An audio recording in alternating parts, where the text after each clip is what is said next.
I know अभी आप सभी लोग जुट के मेहनत कर रहे हो आपके क्लास 12th बोर्ड्स के एग्जामिनेशन के लिए, बट बोर्ड्स की तैयारी के साथ साथ ये भी जान लो कि CUET 2024 यूजी का फॉर्म कहां पर अवेलेबल होगा, कैसे आपको उसको फिल करना है, स्टेप बाय स्टेप उसकी डिटेल्स, उसकी फीस क्या है, क्या डॉक्यूमेंट्स आपको रिक्वायर्ड होंगे, ये सब चीजें आज के इस सेशन में हम डिस्कस करने वाले हैं, which is going to be very helpful for all the students जो CUET UG 2024 का फॉर्म फिल करेंगे।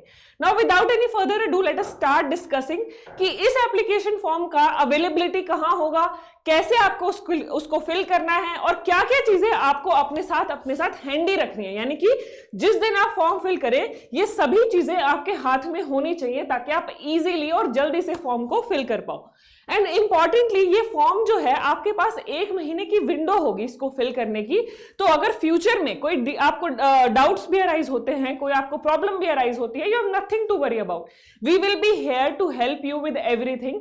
अगर in the course of filling the application form कोई आपको कंफ्यूजन अराइज होता है, कोई डाउट्स अराइज होते हैं, तो we will be coming up with more videos, या आप कमेंट सेक्शन में भी पूछ सकते हैं अगर आपके कोई डाउट्स है, कोई कंफ्यूजन है, वहां पर हम आपके डाउट्स को एड्रेस कर लेंगे। Now without any further ado शुरू करते हैं। तो सबसे पहले बच्चों का सवाल ये होता है कि मैम CUET 2024 का एप्लीकेशन फॉर्म अवेलेबल कहां होगा। पहली चीज तो यही है ना, आप एप्लीकेशन फॉर्म ढूंढोगे तो आपका वो फॉर्म अवेलेबल होगा CUET.samarth.ac.in, इस वेबसाइट पर आपको आपका एप्लीकेशन फॉर्म मिल जाएगा। तो ये हो गया आपका फर्स्ट स्टेप। सबसे पहली चीज यही करेंगे ना, एप्लीकेशन फॉर्म ढूंढेंगे कि मैम कहां है एप्लीकेशन फॉर्म। CUET.samarth.ac.in पर आपको एप्लीकेशन फॉर्म मिल जाएगा। अब अगला स्टेप क्या है, what is the next step in line. अगला स्टेप है लिस्ट ऑफ डॉक्यूमेंट्स, कि जिस दिन आप एप्लीकेशन फॉर्म फिल करने बैठे उस दिन क्या क्या डॉक्यूमेंट्स आपके पास होने चाहिए ताकि आप जल्दी से जो है अपने एप्लीकेशन फॉर्म को फिल कर पाए और आपका ज्यादा समय उसमें वेस्ट ना हो। तो सबसे पहली चीज है signature on a plain paper. आपको किसी भी एक प्लेन पेपर पर अपने सिग्नेचर करने हैं और उसको स्कैन करके रख लेना है अपने पास, ताकि जिस दिन आप एप्लीकेशन फॉर्म फिल करो जल्दी से उस स्कैन सिग्नेचर को आप एप्लीकेशन फॉर्म में अपलोड कर पाओगे। ठीक है। दूसरा है आपका पासपोर्ट साइज फोटोग्राफ, वो लेटेस्ट होनी चाहिए। ऐसे नहीं है कि आप अपनी कोई बचपन की फोटो जो पासपोर्ट साइज है उसे अपडेट कर दोगे, नहीं, जो आपकी लेटेस्ट पासपोर्ट साइज फोटो है वो भी आपके पास स्कैन्ड फॉर्मेट में होनी चाहिए। यानी कि अगर आप फोन से फिल कर रहे हो फॉर्म को तो आपके पास फोन में एज अ स्कैन डॉक्यूमेंट उसे रखना है। अगर आप लैपटॉप से फिल कर रहे हो तो लैपटॉप में सिग्नेचर और आपकी पासपोर्ट साइज फोटो को आपको स्कैन्ड फॉर्मेट में रखना है, क्योंकि ये दोनों चीजें आपको आपके एप्लीकेशन फॉर्म में अपडेट करनी है। ठीक है। अब अगला है ईमेल आईडी। आपकी एक ईमेल आईडी जो वैलिड, जो चल रही है, जिसे आप आज के दिन यूज कर रहे हो, वो ईमेल आईडी आपको वहां पर एंटर करनी है। और फोन नंबर, एक वर्किंग फोन नंबर देना जो ऑल द टाइम अवेलेबल रहता है, जिसमें कभी कोई नेटवर्क का इशू ना होता हो, जहां पर जिसमें कोई कनेक्शन इश्यूज ना होते हो। अब ये दोनों चीजें आपसे क्यों मांगी गई हैं, आपको टाइमली अपडेट्स कम्युनिकेट करने के लिए कि आपका अब एप्लीकेशन फॉर्म कंप्लीट हो गया है या आपकी फीस पेंडिंग है अभी सबमिट करनी है, कोई भी एप्लीकेशन फॉर्म से रिलेटेड कोई भी कम्युनिकेशन आपको पहुंचानी है तो वो कैसे पहुंचाई जाएगी, या तो आपकी ईमेल आईडी के थ्रू या आपके फोन नंबर के थ्रू। तो ये दोनों चीजें भी आपको बहुत ही ध्यान से फिल इन करनी है, इसमें कोई गड़बड़ मत कर देना, कोई गलत नंबर मत डाल देना, कोई ईमेल आईडी में कुछ मिस्टेक मत कर देना। ठीक है। So be very careful while entering your email ID and the phone number. अब इनके बाद में अगली चीज जो है वो है class 10th certificate, class 10th marksheet. अब क्लास 10th मार्कशीट आपसे क्यों मांगते हैं, एक इंपॉर्टेंट चीज जो आपको याद रखनी है, जो आपकी क्लास 10th की मार्कशीट में आपका नाम मेंशन किया हुआ है आपने, वही सेम नाम आपको आपके एप्लीकेशन फॉर्म में एंटर करना है।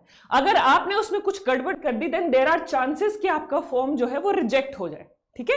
या उसमें कोई क्वेरी वो हो जाएगी, अपडेट की जा सकती है।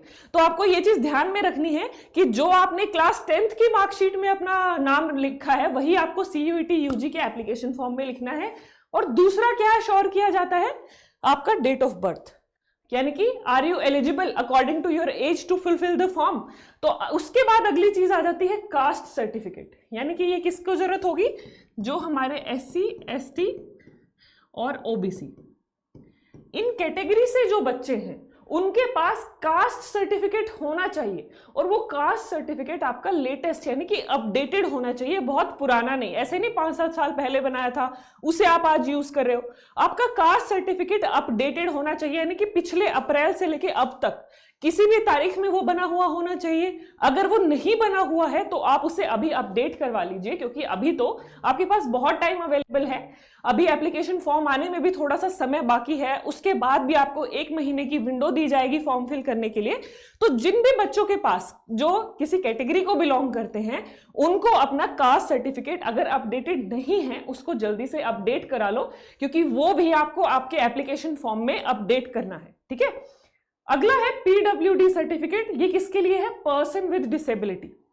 जिन व्यक्तियों को, जिन बच्चों को जो इसका पीडब्ल्यूडी का बेनिफिट लेना चाहते हैं या वो क्लेम करना चाहते हैं एग्जामिनेशन में, उसका भी सर्टिफिकेट आपको एप्लीकेशन फॉर्म में अपलोड करना है। अगेन ये भी आपका जो सर्टिफिकेट है वो लेटेस्ट होना चाहिए। ठीक है, सो दिस वे ये इंपॉर्टेंट चीजें हैं जो आपको एप्लीकेशन फॉर्म फिल करते हुए ये सारी चीजें आपके पास हैंडी होनी चाहिए, यानी कि ये सारी चीजें आपके पास मौजूद होनी चाहिए।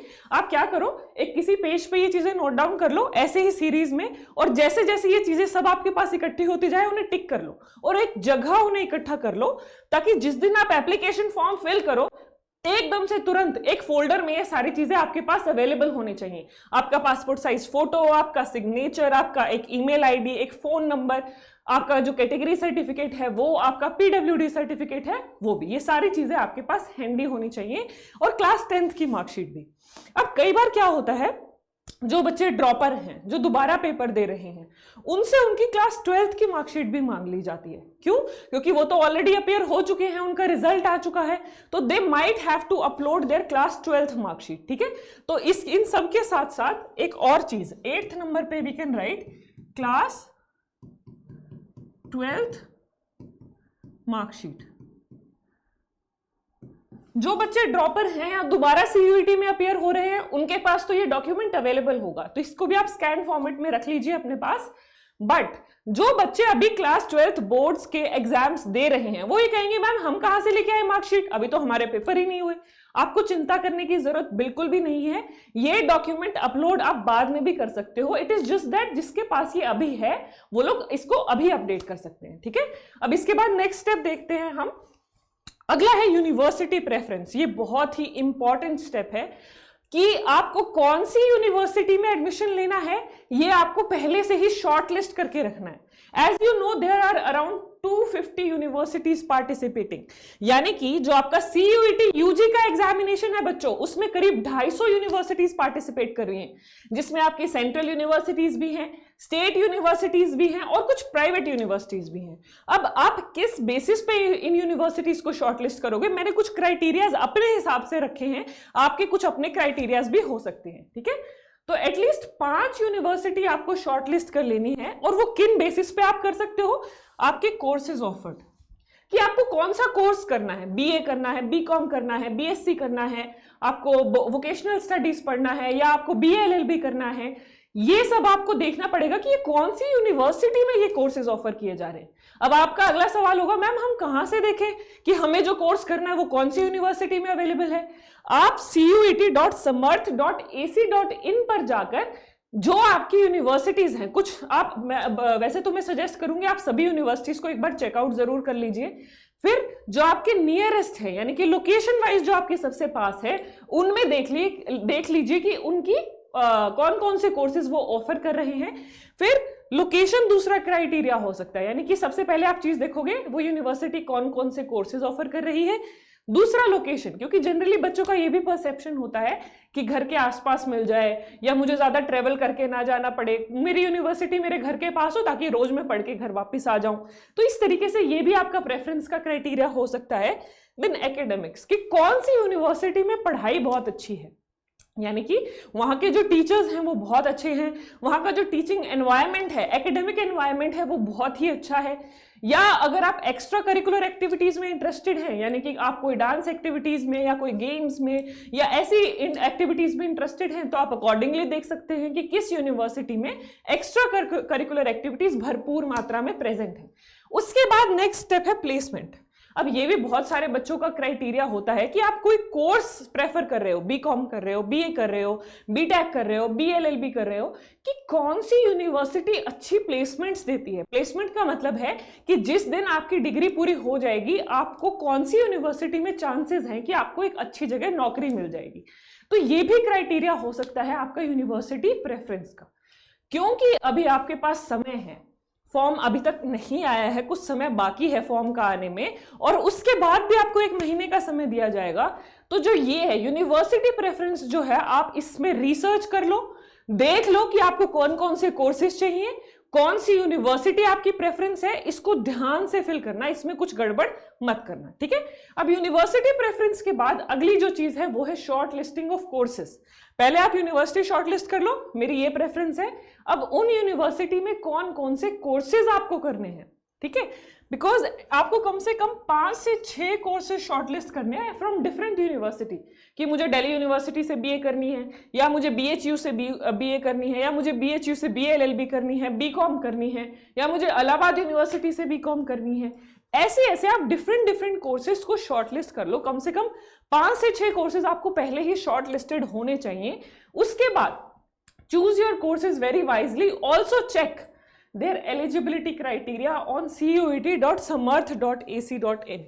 तो यूनिवर्सिटीज कौन कौन सी पार्टिसिपेट कर रही हैं ये भी आप cuet.samarth.ac.in पर देख सकते हो। आपका फॉर्म भी इसी वेबसाइट पे आएगा। आपको कौन कौन से कोर्सेज ऑफर कर रही हैं वो यूनिवर्सिटी, वो भी आप सेम वेबसाइट पे देख सकते हो, ठीक है। तो एक बार ये वीडियो देखने के बाद इस वेबसाइट पे जरूर गो थ्रू कर लेना इससे, कि कौन कौन सी यूनिवर्सिटीज पार्टिसिपेट कर रही हैं, वो यूनिवर्सिटी कौन कौन से कोर्सेज ऑफर कर रही हैं, और अगर आपको उस पर्टिकुलर कोर्स में एडमिशन लेना है तो उस कोर्स का एलिजिबिलिटी क्राइटेरिया क्या है, यानी कि कौन कौन से सब्जेक्ट्स आपने पढ़े हुए हो इन योर क्लास 12th या CUET एग्जामिनेशन में। आपको ये सब्जेक्ट्स तो जरूर चूज करने पड़ेंगे अगर आपको उस पर्टिकुलर कोर्स में एडमिशन लेना है, ठीक है।